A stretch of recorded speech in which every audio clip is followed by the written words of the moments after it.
Welcome back दोस्तों। आज की इस वीडियो में हम लोग बात करने वाले हैं एनिमल किंगडम यानी कि जंतु जगत के बारे में। तो जंतु जगत को समझने से पहले हम लोग स्टडी करेंगे वर्गीकरण क्या होता है, क्लासिफिकेशन क्या होता है और ये क्यों ज़रूरी है। दोस्तों, जैसे कि हम लोग जानते हैं कि हमारे इस वर्ल्ड में लाखों करोड़ों की संख्या में जीव जंतु पाए जाते हैं और इन जीव जंतुओं को उनके कैरेक्टर के हिसाब से, उनके स्वभाव के हिसाब से, उनके रहन सहन के हिसाब से कई कालखंडों में बांटा जाता है। तो ये कई कालखंडों में वर्गीकृत करना ही वर्गीकरण कहलाता है। क्लासिफाइड करना ही क्लासिफिकेशन कहलाता है। और क्लासिफिकेशन करना इसीलिए ज़रूरी होता है ताकि हम उनके गुणों को, उनके कैरेक्टर को, उनके स्वभाव को आसानी से समझ पाएँ। कहने का मतलब है कि जीवों को अलग अलग कालखंडों में बांटना ही वर्गीकरण कहलाता है। 1969 में रॉबर्ट विटेकर नाम का वैज्ञानिक, जिसका पूरा नाम है रॉबर्ट एच विटेकर, इन्होंने 5 किंगडम क्लासिफिकेशन दिया था। यानी कि पूरे जीव जगत को 5 कालखंडों में बांटा था, 5 किंगडम में बांटा था। और वो 5 किंगडम क्या है? मोनेरा, प्रोटिस्टा, फंजाई, प्लांटी और animalia. 5 kingdom classification Monera, protista, fungi, Plantae और एनिमेलिया। तो आज हम लोग स्टार्ट करने वाले हैं एनिमेलिया यानी कि जंतु जगत को। पूरे जीव को 5 किंगडम क्लासिफिकेशन में बांटा था, जिसमें हम लोग 5वां किंगडम क्लासिफिकेशन के बारे में स्टडी करने वाले हैं, यानी कि एनिमेलिया के बारे में। हम लोग जानते हैं कि एनिमेलिया यानी कि एनिमल। तो एनिमल अगर बात किया जाए तो इनके कोशिकीय संगठन यूकेरियोटिक होता है। यूकेरियोटिक उन जीवों को बोला जाता है जिनकी कोशिकाओं का न्यूक्लियस सही ढंग से बना होता है और ये एक कोशिका से ज़्यादा कोशिका में पाया जाता है, यानी कि बहुकोशिकीय जीवों में ये एनिमल पाया जाता है। एनिमल की जितनी भी कोशिका है वो बहुकोशिकीय होता है। कायिक संगठन देखा जाए तो बहुकोशिकीय होता है। एनिमल में कोशिका भित्ति नहीं पाया जाता है और अधिकतर एनिमल विषमपोषी होता है। विषमपोषी यानी कि वो स्वपोषी को या फिर कोई दूसरे जीवों पर निर्भर करता है अपने पोषण के लिए। नेक्स्ट अगर बात किया जाए तो वर्गीकरण सिस्टम, ये बहुत ही ज़्यादा इम्पोर्टेंट है। वर्गीकरण सिस्टम क्या होता है, क्लासिफिकेशन सिस्टम क्या होता है? तो जीवों को उनके कैरेक्टर के हिसाब से क्लासिफाइड करना ही क्लासिफिकेशन सिस्टम कहलाता है। जैसे कि पहला है आपका kingdom, then phylum, then class, order, family, genus और स्पीसीज। एक बार फिर से रिपीट करते हैं, kingdom, phylum, class, order, family, genus और स्पीसीज। किंगडम का मतलब होता है जगत, फाइलम का मतलब होता है संघ, क्लास का मतलब होता है वर्ग, ऑर्डर का मतलब होता है गण, फैमिली का मतलब होता है कुल, जीनस का मतलब होता है वंश और स्पीसीज का मतलब होता है जाति। एक्चुअल में देखा जाए तो कैरोलस लिनियस नाम का वैज्ञानिक, जिन्होंने पूरे प्राणी जगत को, जितनी भी जीव जगत है, चाहे वो एनिमेलिया है, चाहे वो मोनेरा है, प्रोटिस्टा है, फंजाई है या फिर एनिमेलिया है, इन सब को द्विनाम पद्धति में वर्गीकृत किया है। मतलब कि सबके साइंटिफिक नेम दिया गया था और साइंटिफिक नेम जो है वो वंश और जाति से लिया गया। जैसे कि ह्यूमन के बारे में अगर एग्जांपल देखा जाए तो ह्यूमन जो है वो एनिमेलिया किंगडम में आता है, कोडेटा फाइलम में आता है। नेक्स्ट अगर देखा जाए तो मैमेलिया क्लास में आता है, प्रीमेट ऑर्डर में आता है। नेक्स्ट अगर देखा जाए तो होमोनियडा, ये आपका फैमिली में आता है, होमो जीनस में आता है और सेपियंस स्पीसीज में आता है। तो होमो और सेपियंस ह्यूमन का साइंटिफिक नेम है, होमो सेपियंस। वहीं पर अगर देखा जाए तो मोर का साइंटिफिक नेम है पिवासो क्रिस्टेटस। तो ये जो साइंटिफिक नेम होता है वो 2 नाम से मिलके बना होता है और 2 नाम जो होता है वो उस जीव के वंश और जाति से लिया होता है। वहीं पर अगर देखा जाए तो टाइगर का साइंटिफिक नेम है पैंथरा टाइग्रिस और लायन का साइंटिफिक नेम है पैंथरा लियो। चलिए नेक्स्ट हम लोग डिस्कस कर लेते हैं कि एनिमल फाइलम के बारे में। तो फाइलम अगर देखा जाए तो लगभग 9 प्रकार को होता है।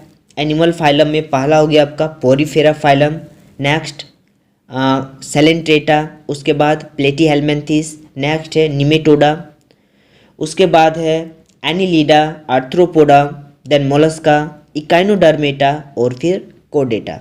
तो इन सब के नामों को याद करना बहुत ही ज़्यादा ज़रूरी है। तो पहला नाम है पोरीफेरा, दूसरा नाम है Coelenterata, Porifera Coelenterata, then Platyhelminthes और निमेटोडा, प्लेटीहेल्मिन्थेस और निमेटोडा। चलिए 5वां नंबर में एनिलिडा, उसके बाद Arthropoda, Annelida Arthropoda, then Mollusca और इकाइनोडर्मेटा, उसके बाद है कोडेटा। तो इस प्रकार से 9 फाइलम है एनिमल का। 9 फाइलम में से कुछ ऐसे एनिमल्स है, कुछ ऐसे फाइलम्स है जो इनवर्टिब्रेटा होता है और कुछ ऐसे फाइलम है जो वर्टिब्रेटा होता है। इनवर्टिब्रेट वैसे जीव होता है जिनके शरीर के अंदर में रिब्स पाया जाता है, यानी कि बैकबोन पाया जाता है। और कुछ ऐसे एनिमल्स होता है जो कोडेटा कैटेगरी के अंदर में आता है, यानी कि वर्टिब्रेटा कैटेगरी के अंदर में आता है। और वर्टिब्रेटा का मतलब होता है कि शरीर के अंदर में बैकबोन यानी कि हड्डी पाया जाता है।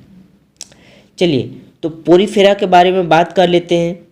तो पोरीफेरा जो होता है एक्चुअल में सेल या सेलुलर कैटेगरी के अंदर में आता है। सेलेंट्रेटा जो होता है जिसमें टिश्यूज होता है। प्लेटीहेल्मिन्थेस में ऑर्गेन्स होता है।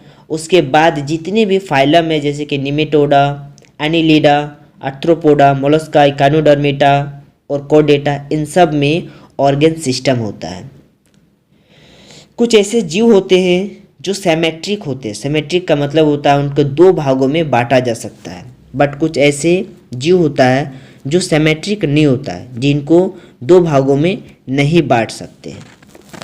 तो सबसे पहले हम लोग बात कर लेते हैं फाइलम का। पहला है जो कि पोरीफेरा फाइलम।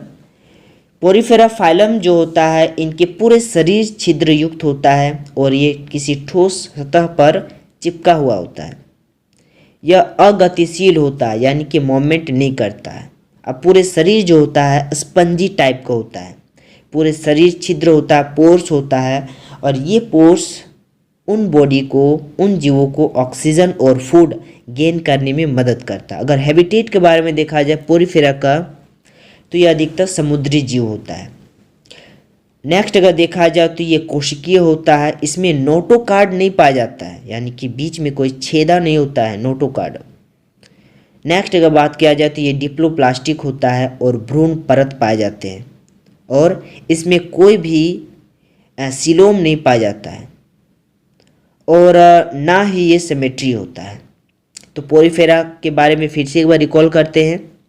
पहला नंबर का ये एनिमल फाइलम है। पूरे शरीर में छिद्र होता है और ये किसी ठोस सतह पर चिपका हुआ होता है, मूवमेंट नहीं करता है। पूरे शरीर स्पंजी लाइक होता है और इनका जो पोर्स होता है वो ऑक्सीजन और फूड गेन करने में मदद करता है। एग्जाम्पल अगर देखा जाए पोरीफेरा का, तो शाइकोन, स्पॉन्जिला और यूस्पोंजिया इसका एग्जाम्पल है।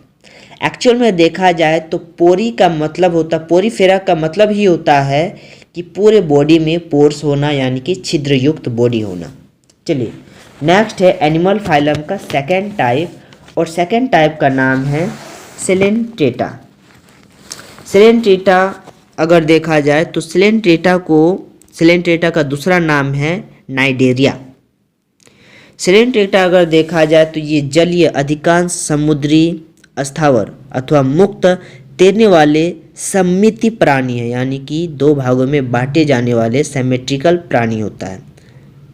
नेक्स्ट अगर देखा जाए तो नाइडेरिया नामक इसकी दंश कोशिका नाइडोब्लास्ट से बना, और यह कोशिका स्पंज तथा शरीर में अन्य स्थानों पर पाए जाने वाले दशकों, यानी कि नाइटोब्लास्ट स्थित रक्षा तथा शिकार करने में मदद करती है। ये जो नाइटोब्लास्ट है शिकार को पकड़ने में मदद करता है।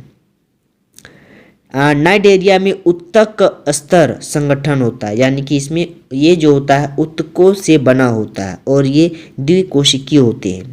इन प्राणी में केंद्रक जठर संबंधी होते हैं। इसमें अंतःकोशिकीय एवं अंतराकोशिकीय दोनों प्रकार का होता है अधोमुख। और अगर देखा जाए तो इनके कुछ सदस्य में कैल्शियम कार्बोनेट का बना कंकाल पाया जाता है। इनका शरीर दो आकार में होता है, पॉलिप और मेडुसा। नेक्स्ट अगर देखा जाए तो अधिकतर ये बेलनाकार कैटेगरी आकृति में होता है, बेलनाकार आकृति में। इसका अगर एग्जाम्पल देखा जाए तो हाइड्रा हो गया, जेलीफिश और कोरल, ये तीन जो है वो सेलेंट्रेटा का अच्छा खासा एग्जाम्पल है। चलिए तीसरा नंबर में अगर बात किया जाए तो प्लेटीहेल्मिन्थिस, जिसको फ्लैट वर्म भी बोलेंगे, प्लेटीहेल्मिन्थिस, चपटे कृमि। नेक्स्ट अगर बात किया जाए तो इस संघ के प्राणी जो होता है पृष्ठाधार रूप से चपटे होते हैं और इसीलिए इसका नाम पड़ा चपटे कृमि। इस समूह में अधिकांश प्राणी मनुष्य तथा अन्य जीवों के अंदर पाया जाता है। चपटे कृमि जो होता है वो द्विपार्श्वक सममिति त्रिकोरकी और अपग्रगुही भी होते हैं। इसमें अंग स्तर के शरीर संगठन होते हैं। परजीवी प्राणी में अंकुश तथा चूसक भी पाए जाते हैं। कुछ चपटे कृमि खाद्य पदार्थों को परपोषी से सीधे अपने शरीर की सतह से अवशोषित करता है। अगर प्लेटीहेल्मिन्थिस का एग्जाम्पल देखा जाए तो प्लेनेरिया और टैपवर्म और लीवर हुक इसका एग्जाम्पल हो गया प्लेटीहेल्मिन्थिस का। पिता कृमि टीनिया इसका अच्छा खासा एग्जाम्पल हो गया।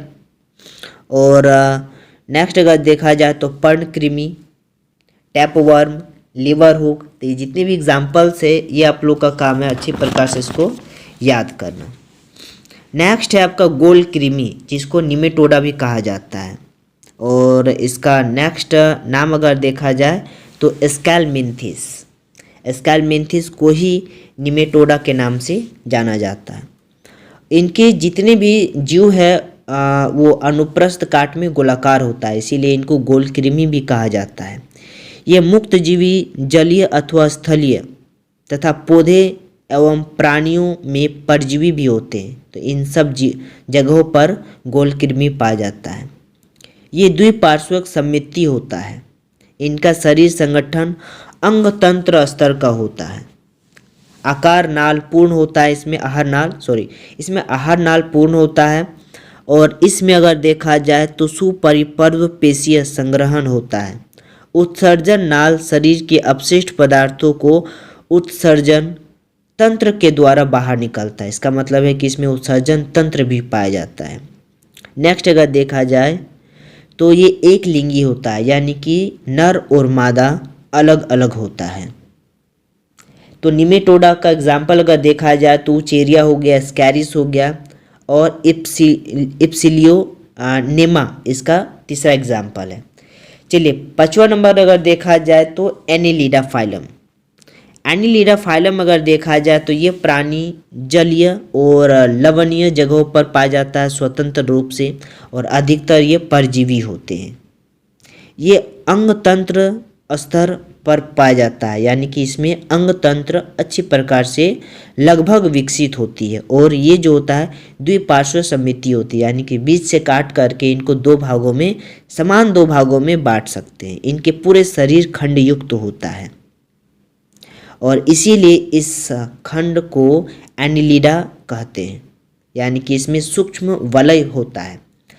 ऐसा लगेगा जैसे कि पूरा बॉडी जो है वो छोटे छोटे टुकड़ों से मिल करके बना हुआ है।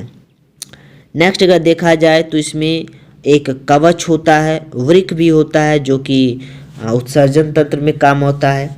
इसमें तंत्रिका तंत्र भी पाया जाता है, आहार नाल इसमें विकसित होता है और कुछ ऐसे जीव होता है जो एक लिंगी होता है। इसका मतलब है कि नर और मादा अलग अलग होता है, लेकिन केचुआ और जोंक ऐसा जीव है जो उभयलिंगी होता है, यानी कि एक ही शरीर में नर और मादा दोनों पाया जाता है।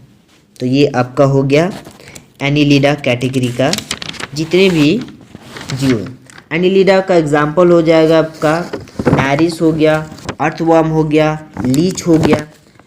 नेक्स्ट अगर बात किया जाए तो आर्थ्रोपोडा, और आर्थ्रोपोडा जो है वो एनिमल मतलब कि जंतु जगत का सबसे बड़ा संघ है, सबसे बड़ा फाइलम है। आर्थ्रो का मतलब होता है जुड़ा हुआ और पोडा का मतलब होता है पेड़। कहने का मतलब है कि इस संघ के जितने भी जीव है सबका पैर आपस में जुड़ा हुआ होता है। प्राणी जगत का सबसे बड़ा संघ है, इसमें कीट भी शामिल होता है। लगभग 2/3 जाति पृथ्वी का आर्थ्रोपोडा ही होता है। इसमें अंग तंत्र स्तर का शरीर संगठन होता है तथा ये द्विपार्श्वक समिति त्रिकोण की विखंडन तथा प्रगुही प्राणी होता है। आर्थ्रोपोडा का शरीर काइटिन वाही कंकाल से ढका होता है। शरीर जो होता है वो सिर, वक्ष और उदर, इन 3 भागों में हम लोग बांट सकते हैं। नेक्स्ट अगर देखा जाए तो इनमें आहार नाल और उत्सर्जन तंत्र अच्छी प्रकार से विकसित होती है। परिसंचरण तंत्र भी इसमें खुला हुआ होता है। नेक्स्ट अगर देखा जाए तो इनका पैर जो होता है वो आपस में जुड़ा होता है। कुछ कुछ ऐसे जीव होता है जो अंडप्रजक होता है, अधिकतर अंडप्रजक होता है।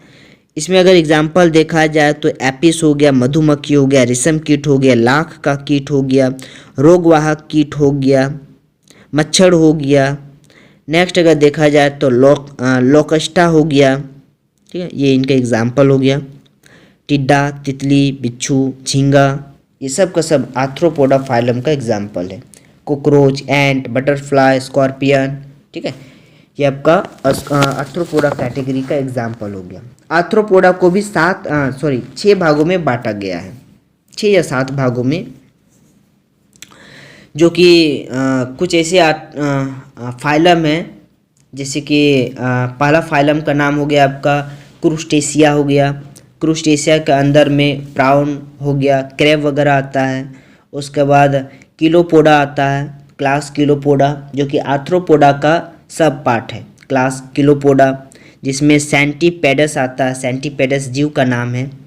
और तीसरा अगर देखा जाए इसका सब फाइलम का नाम तो हो गया आपका Diplopoda, class Diplopoda. Class Diplopoda के अंदर में मिलीपेडस नाम का जीव आता है। और नेक्स्ट अगर देखा जाए तो क्लास इंसेक्टा, क्लास इंसेक्टा के अंदर में ग्रास हॉपर, कॉकरोच, ये सब जीव आता है। और नेक्स्ट अगर देखा जाए तो क्लास आर्चिनिडा, तो आर्चिनिडा के अंदर में स्पाइडर आता है, स्कॉर्पियन आता है और मिटस भी आता है। ये सब जीव का नाम है, कीड़ा का नाम है। नेक्स्ट अगर देखा जाए तो आर्थ्रोपोडा का छठा सब फाइलम वो आपका है क्लास मेरिस्टोमेटा नाम है। और मेरिस्टोमेटा के अंदर में आपका क्रैब्स वगैरह आ जाएगा। चलिए नेक्स्ट अगर बात किया जाए मोलस्का फाइलम, तो मोलस्का फाइलम, मोलस्का का ही मतलब होता है कोमल शरीर। तो मोलस्का फाइलम के जितने भी जीव है ये कोमल शरीर वाला जीव होता है और इनके ऊपर में कैल्शियम का बना एक हार्डेस्ट कवच भी पाया जाता है किसी किसी जीव में। तो मोलस्का जो है वो जीव जगत का प्राणी संघ का दूसरा सबसे बड़ा संघ है, दूसरा सबसे बड़ा फाइलम है। और ये प्राणी जो होता है स्थलीय तथा जलीय दोनों होता है और अधिकतर लवणीय जगहों पर पाया जाता है। और अगर देखा जाए तो मोलस्का कैटेगरी के जितने भी जीव है वो अधिकतर सिमेट्री भी पाया जाता है और इनको भी सिर और पेशीय पाद तथा अंग, एक अंतरंग कंकुद भी पाया जाता है। और ये जो अंतरंग कंकुद होता है ये एक प्रकार का प्रोटेक्टर होता है। नेक्स्ट अगर बात किया जाए तो त्वचा की नरम तथा स्पंजी परत कंकुद के ऊपर प्रवार बनाती है। प्रवार का मतलब होता है कवच, ठीक है। इसमें पंख के समान क्लोम पाए जाते हैं जो श्वसन तथा उत्सर्जन दोनों में सहायक होता है। सिर पर संवेदी स्पर्शक पाया जाता है। मुख में भोजन के लिए रेती के समान घिसने का अंग होता है, ठीक है। और इन्हीं को बोलेंगे रेड्यूला। सामान्यतः नर तथा मादा जो होता है इनका अलग होता है, ठीक है। मादा और नर दोनों का दोनों बॉडी अलग पाया जाता है। इनका एग्जाम्पल देखा जाए तो शेव घोंघा हो गया, मुक्ता सुक्ति हो गया, और लॉलीगो नेक्स्ट है ऑक्टोपस हो गया। और अधिकतर अगर देखा जाए तो रद कवच, काइटन, ये सब इनका एग्जाम्पल है। समुद्री खरगोश भी इसका एग्जाम्पल है। और अधिकतर जो है वो मोलस्का कैटेगरी के जितने भी जीव हैं वो अंडप्रजक होता है।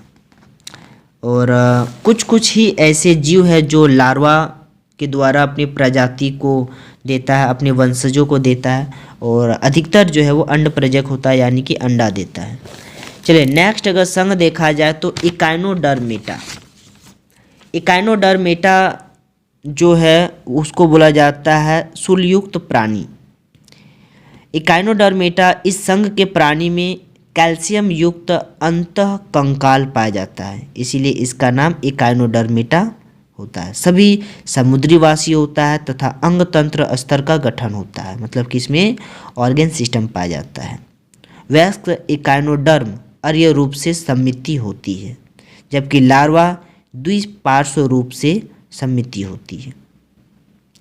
नेक्स्ट अगर बात किया जाए तो ये सब त्रिकोरिक तथा प्रगुही प्रणाली होती है। उसमें पाचन तंत्र पूर्ण होता है तथा मलद्वार भी पाया जाता है, उत्सर्जन तंत्र पाया जाता है, जल संवहन तंत्र भी पाया जाता है, और नर तथा मादा जो होता है अलग अलग होता है। कुछ कुछ ऐसे जीव होता है जिसमें उत्सर्जन तंत्र का अभाव होता है। अगर इसका एग्जाम्पल देखा जाए तो सी कुकुम्बर मतलब कि समुद्री खीरा हो गया, और ओफियूरा हो गया, इकाइनस हो गया मतलब कि समुद्री आर्चिन हो गया, तारामीन हो गया, और एंटीडोन हो गया, भंगूर तारा हो गया। तो ये है आपका इकाइनोडर्मेटा का एग्जाम्पल। चलिए नेक्स्ट अगर बात किया जाए तो हेमिकोडेटा। हेमिकोडेटा या फिर कोडेटा, इनको हेमिकोडेटा भी बोल सकते हैं या फिर कोडेटा भी बोल सकते हैं, ठीक है। तो ये हेमिकोडेटा जो है पहले कशेरुकी संघ का एक उप संघ के रूप में रखा गया है, लेकिन अब इसे अर्रज्जुकियों में एक अलग संघ के रूप में रखा गया है, क्योंकि हेमिकोडेटा का अपना एक अलग अलग टाइप्स है, जैसे कि पाइसेस, एम्फीबियन, रेप्टाइल्स, एविस और ममेलिया। अगर देखा जाए तो पाइसेस जो होता है वो मछली के अंदर में आता है। जितनी भी प्रकार के मछली होता है, चाहे वो ट्रू फिश हो चाहे वो फॉल्स फिश हो, वो पाइसेस के अंदर में आएगा। मछली अगर देखा जाए तो अधिकतर मछली जो है वो 99.9% समुद्री होता है यानी कि जलीय होता है, और ये जो सांस लेता है वो अपनी गिल्स से सांस लेता है। और कुछ ऐसे मछली होता है जो फेफड़ों से सांस लेता है, जैसे कि शार्क हो गया, नील ब्लू व्हेल हो तो मैमल्स के अंदर में काउंट होता है। चलिए मछली कैटेगरी के जितने भी जीव है उनके हार्ट जो होता है वो दोहरी चैम्बर का होता है, डबल चैम्बर होता है, कोल्ड ब्लडेड होता है। और अभी जो कोडेटा फाइलम के जितने भी जीव हम लोग पढ़ेंगे सब में एडवांस लेवल का अंग तंत्र पाया जाता है, यानी कि इसमें कंकाल तंत्र मिलेगा, इसमें रेस्पिरेटरी सिस्टम मिलेगा, श्वसन तंत्र, पाचन तंत्र, उत्सर्जन तंत्र, ठीक है। उसके बाद मस्कुलर तंत्र, सब का सब, तंत्रिका तंत्र, सब तंत्र इसमें एक्टिव रहता है। एम्फीबियन अगर देखा जाए उभयचर, तो उभयचर जो होता है वो जलीय और स्थलीय दोनों जगहों पर आसानी से रह सकता है। अगर जलीय में देखा जाए तो जल के अंदर में जब ये जीव रहता है तो स्किन से सांस लेता है या फिर गिल्स से सांस लेता है, और जब ये जल से बाहर में रहता है तो फेफड़ों से सांस लेता है। तो इनका एक अच्छा सा एग्जाम्पल है मेंढक। ऐसे बहुत सारे एग्जाम्पल भी लिख सकते हैं, जैसे कि क्रोकोडाइल हो गया, टॉर्टाइल हो गया, और स्नैक भी बोल सकते हैं। बट एम्फीबियन का मतलब आप लोग को समझ में आना चाहिए, क्योंकि एम्फीबियन का मतलब होता है उभयचर, और उभयचर वैसे जीवों को बोलेंगे जो जल और स्थल दोनों जीवों में दोनों जगहों पर पाया जाता है। जो एम्फीबियन होता है वो एक्चुअल में उनका हार्ट जो होता है वो 3 चैम्बर्ड होता है। 3 चैम्बर का मतलब होता है जो हृदय होता है वो 3 चैम्बर का होता है। और कुछ कुछ ऐसे एम्फीबियन होता है जो वार्म ब्लडेड होता है, और कुछ कुछ ऐसे एनिमल होता है जो कोल्ड ब्लडेड होता है। कोल्ड ब्लडेड का मतलब होता है कि वो वातावरण के अनुसार अपने बॉडी टेम्परेचर को चेंज कर सकता है, और वार्म ब्लडेड का मतलब होता है कि वातावरण के अनुसार अपने बॉडी टेम्परेचर को वो चेंज नहीं कर पाता है। तो वार्म ब्लडेड वाला एनिमल वैसे जो जिंदा रहता है वो जिंदा रहने के लिए हमेशा वो माइग्रेशन करते रहता है, मूवमेंट हमेशा करते रहता है, हमेशा उनको सूटेबल इन्वायरमेंट चाहिए, सूटेबल टेम्परेचर चाहिए। चलिए नेक्स्ट अगर देखा जाए तो सरीसृप। तो सरीसृप का मतलब होता है रेप्टाइल्स, और रेप्टाइल्स कैटेगरी के जितने भी जीव है उसमें 3 चैम्बर हार्ट होता है, सिर्फ एक मगरमच्छ को छोड़ करके, क्योंकि मगरमच्छ में जो होता है वो 4 चैम्बर हार्ट होता है। ठीक है। जो रेप्टाइल्स होता है, जितने भी जीव होता है रेप्टाइल्स कैटेगरी का, सब रेंगने वाला जीव होता है। जैसे कि मगरमच्छ हो गया, स्नेक इसका अच्छा खासा एग्जाम्पल हो गया, कुछ छिपकली है जो कि टर्टाइल है जो कि रेप्टाइल्स कैटेगरी के अंदर में आता है। एविस का मतलब होता है पंछी, और पंछी का मतलब आप लोग को समझ में आ रहा होगा, कुछ ऐसे पंछी जो उड़ सकता है, कुछ ऐसे पंछी जो नहीं भी उड़ सकता है। ठीक है, सब का सब एविस कैटेगरी के अंदर में आता है, जिसमें से आपका शुतुरमुर्ग से होकर लेकर के कीवी से लेकर के ईगल तक आएगा, और हमिंग बर्ड भी। ठीक है, अगर पंछी देखा जाए तो पंछी जो होता है वो वार्म ब्लडेड होता है। इनको सूटेबल इन्वायरमेंट चाहिए, इनके पास फर होता है जो कि अंदरूनी टेम्परेचर, बॉडी टेम्परेचर को संतुलित करता है, और हमेशा माइग्रेशन करते रहता है सूटेबल टेम्परेचर के लिए। नेक्स्ट अगर देखा जाए तो इनके शरीर में भी 4 चैम्बर्ड हार्ट होता है। नेक्स्ट आता है मैमेलिया यानी कि स्तनधारी। मैमेलिया स्तनधारी का मतलब होता है कि ऐसा जीव जो अपने बच्चों को स्तनपान करवाता है,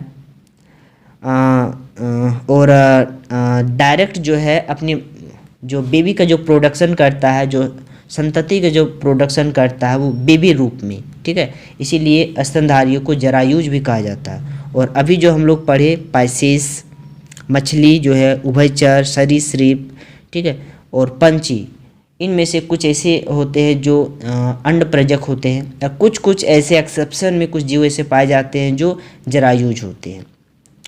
कुछ ऐसे स्नैक्स है जो डायरेक्ट बेबी का प्रोडक्शन करता है, लेकिन अधिकतर सांप है, अधिकतर पंछी, ठीक है, और अधिकतर उभयचर जो कि अंडप्रजक होता है, यानी कि अंडा का प्रोडक्शन करता है।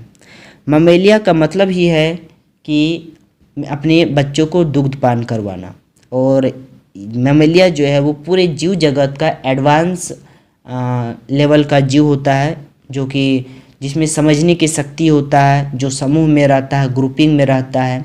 इसके अंदर में एनिमल्स और मनुष्य भी आएगा। अगर मैमल्स देखा जाए तो ये इनका शरीर का जो बनावट होता है वो अनोखा होता है, और इसमें वेल डेवलप मस्तिष्क भी होता है। तो ये पूरा का पूरा आपका एनिमल किंगडम, जिसमें आपका 5 किंगडम क्लासिफिकेशन से लेते हुए 9 प्रकार का जो है फाइलम हम लोग पढ़े। तो आई होप कि आप लोग को एनिमल किंगडम बढ़िया तरीक़ा से, जीव जगत जो है वो बढ़िया तरीक़ा से, जंतु जगत जो है बढ़िया तरीक़ा से समझ में आया होगा। तो मिलते हैं नेक्स्ट क्लास, आज के लिए इतना ही, थैंक यू।